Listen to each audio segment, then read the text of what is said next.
네, 이번 시간에는 한국인들에게 유독 많은 MM형 유전자형이 정말로 인간 광우병에 취약한가를 둘러싼 논쟁에 대해서 알아보겠습니다. 한세현 박사님 부탁드립니다. 네, 본격적인 이야기 전에 앞서 시간에 배웠던 내용을 한번 정리해 볼까요? 네. 첫 번째, 인간 광우병에 걸린 환자는 MM형이다. 맞죠. 맞지? 두 번째, 한국인은 MM형 유전자 비율이 높다. 네. 맞지, 94. 자, 세 번째, 그래서 한국인은 인간 광우병에 잘 걸린다. 맞지? 세 번째 아니죠. 아니, 그러니까 지금 이게 이거잖아. 네? 3단 논법이고 얼추 맞지 않아? 근데 그러니까 결과론적으로 보면 걸린 사람은 없잖아. 그러니까 없지. 어쨌든 그러니까 많기는 하지만 지금 2023년을 사니까. 그런데 그때 당시에는 논리적으로는 다 맞는 얘기잖아. 같은 조건에 같이 이렇게 노출이 됐을 때 여튼 뭐 그렇잖아. 네, 이 세 번째 가설이 만약 성립하려면 어떤 기준이 필요하냐면, 조건이 필요하냐면 유전자가 MM형이면 인간 광우병 환자여야 된다. 네. 이 조건이 필요한데 영국의 인간 광우병 발병 상황을 보면 그렇지 않습니다. 전체 영국인 가운데 MM형도 이제 우리나라의 그것보다는 낮지만 35% 정도 되거든요. 네. 그런데 영국의 인간 광우병 사망자는 불과 160여 명입니다. 그렇다면 아직 밝혀지지 않은 또 다른 발병인자가 존재한다고 보는 게 타당한데요. 왜냐하면 전체 영국 인구에서 35%가 MM형인데 그 긴 시간을 광우병에 감염된 소고기를 먹었는데 사망자가 고작 160명이라면 그렇지, 그것도 아니지. 그렇다면 다른 발병인자가 있다고 보는 게 합리적인 추론인 거죠. 그러네. 그러니까 뭔가 그렇게 시원하게 등 긁어주는 해답은 없어. 자기들도 몰라, 지금. 헷갈리게만 만들고 의문을 계속 생각만 하게 만드는 것 같아요. 맨날 다음 차시만 말씀해 그러니까. 주신다고. 썸네일 또 딸려갔네. 그래서 이제 과학자들이 추가 연구를 진행을 했습니다.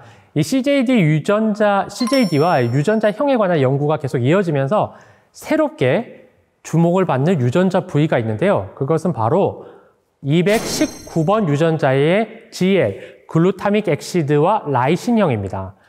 그동안 앞서 말씀드린 것처럼 MM형이 인간 광우병을 유발하는 인자로 관심을 받았다면 이 GL형은 반대로 인간 광우병을 억제하는 이 보호 효과로 주목을 받은 건데요. 좋은 거네. 그렇습니다. MM형이 우리 몸을 공격하는 어떻게 보면 날카로운 창이라면 이 GL형은 그것을 막아주는 든든한 방패라고 할 수 있는 거죠. 와, 그럼 GL 이 친구가 우리 몸을 보호하는 유전자니까 괜히 고맙고 그런데 그럼 그 유전자는 어떻게 발견된 건가요? 네, 이 연구는 이제 일본에서 주로 이루어졌는데 일본의 CJD 환자 85명을 조사해 봤더니 이 환자 가운데 219번의 GL형을 갖고 있는 환자는 단 한 명도 없었던 거죠. 이를 통해서 알 수 있듯이 219번 코돈의 GL형은 이 CJD가 발병하고 병이 진행되는데 저항성을 가진 걸로 볼 수가 있거든요. 그런데 다행스럽게도 GL형의 비율은 0%인 서구인 비해서 한국인, 우리나라 사람은 7.94%로 훨씬 높은 것으로 나타났습니다. 김치 그러면 먹어서 이제 괜찮네. 김치 먹어서 그래요, 김치. 좀 안심할 수 있네요. 이제 그러면은 이제 CJD 발병을 억제를 할 수 있다는 거죠? 안타깝지만 이 GL형이 어떻게 CJD 발병을 억제하는지 그 구체적인 메커니즘은 밝혀지지 않았습니다. 아직도. 하지만 우리가 이제 집중해서 봐야 되는 거는 광우병 파동 당시에 과연 우리는 이 GL형에 대해서도 충분한 논의가 있었느냐의 문제거든요. 그동안 MM형에 대해서는 공격적인 부분에 대해서 충분히 논의가 됐었던 거죠.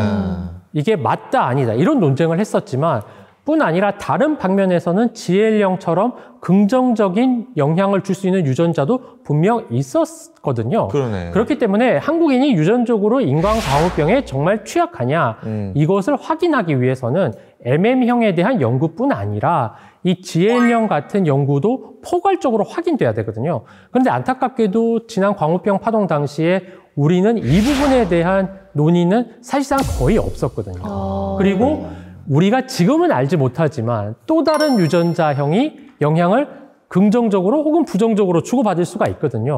그 부분에 대한 연구가 안 끝났기 때문에 아직 한국인이 단정적으로 MM형이 많기 때문에 위험하다. 이렇게 말할 수는 없을 것 같습니다. 그럼 비약이다, 비약. 자, 그럼 좀 복잡해지는데, 그죠? 복잡해. 아우. 뭐 MM형 이런 유전자 말고도 네, 글로. 그러면 인간광우병을 올 수 있는 그런 요인이 뭐 다른 유전자 말고 다른 또 영향이 끼칠 수 있는 게 있습니까? 물론 있습니다. 유전자 외에 더 중요한 거.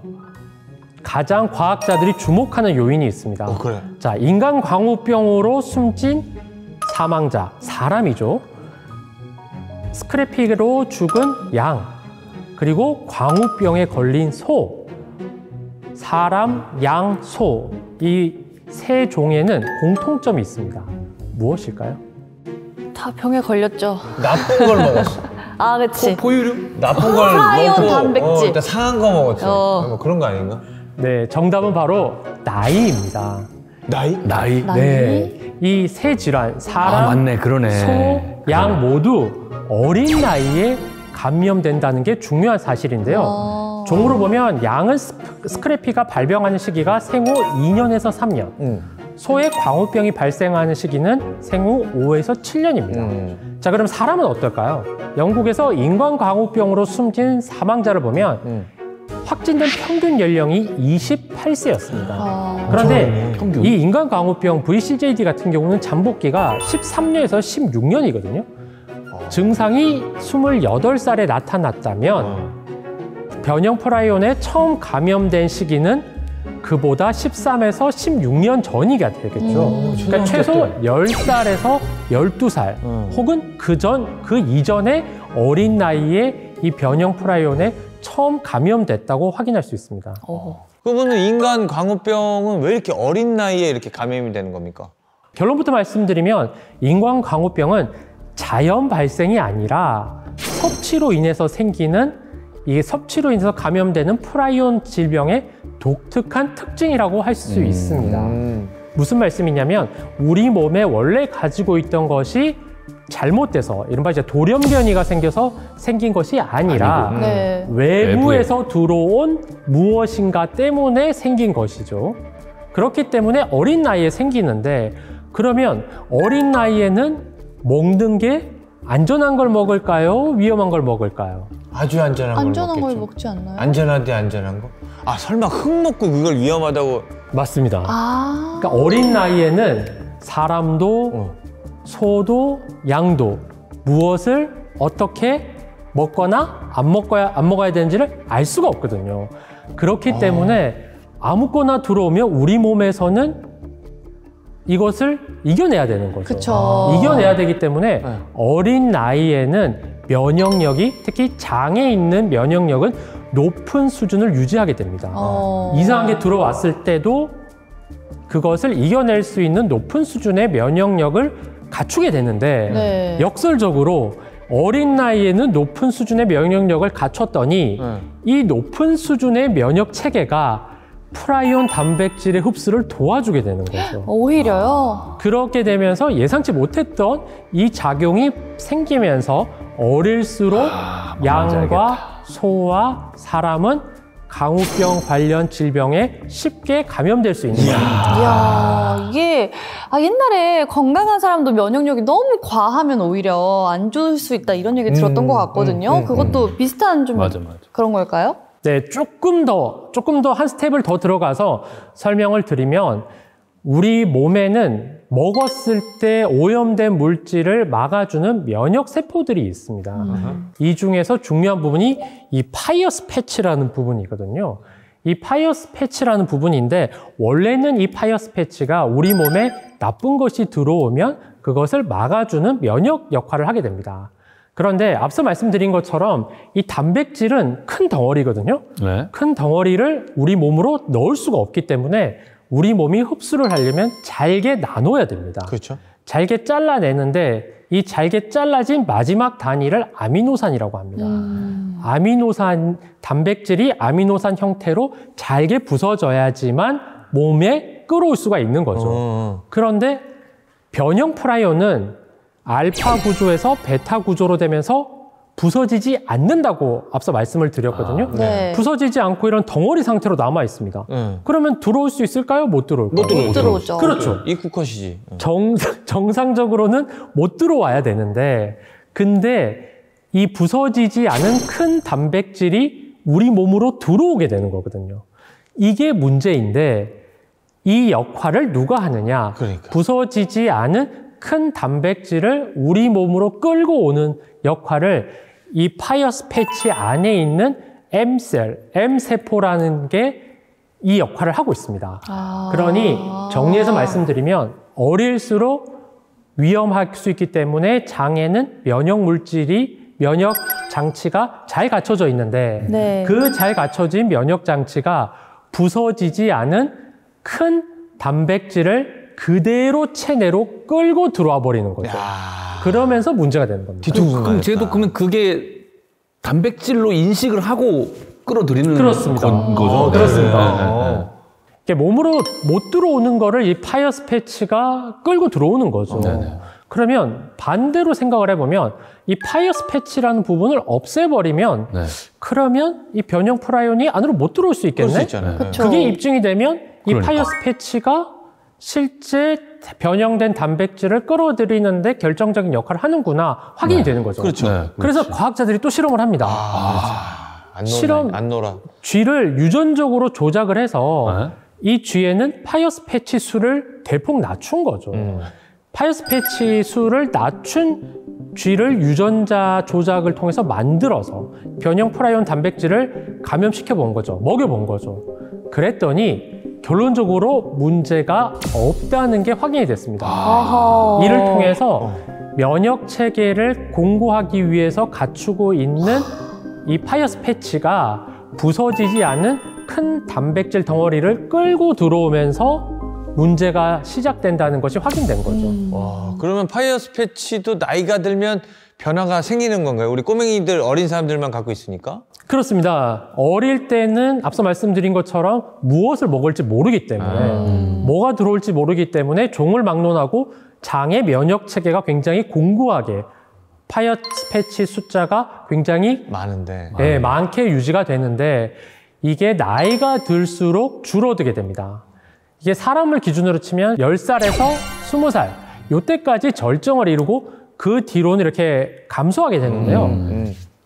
15세 전후에 이 인광광우병의 임상 증상을 봐도 15세 전후에 절정을 이뤘다가 떨어지는 것과 비슷하다고 볼 수가 있거든요.